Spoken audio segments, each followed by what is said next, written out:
It was partially demolished, but now is being preserved. A church in Cornwall, left derelict and vandalised for years, has been handed over to residents so they can bring the building to life once again.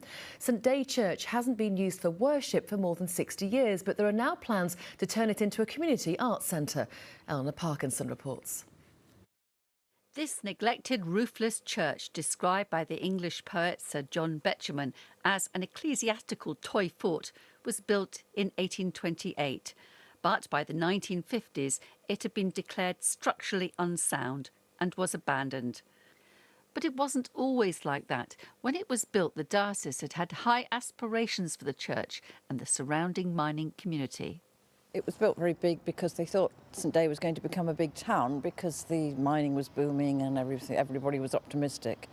And then, of course, the mining declined in the mid-19th century. So it was always too big, it was difficult to maintain. It was built in a rather strange way, structurally, a bit daring.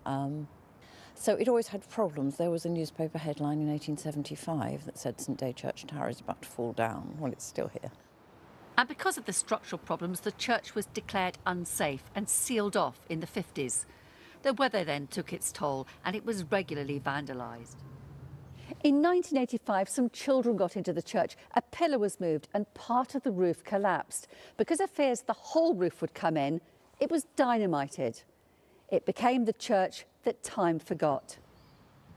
In more recent years, there was a plan to develop the site for housing, but the residents of St Day were determined it should be preserved. Grants were secured, some restoration work was done, and now they're celebrating as it's been formally handed over to them. They want to turn it into a community space for theatre, music and the arts. We're already getting requests from people to use it. I already had one this morning in our local shop. And the community now does feel that it owns the church, and this has happened only in the last few years. The residents have formed a community interest company and they've got support from all over the world, mainly because of its mining connections. They say this iconic church now has a future.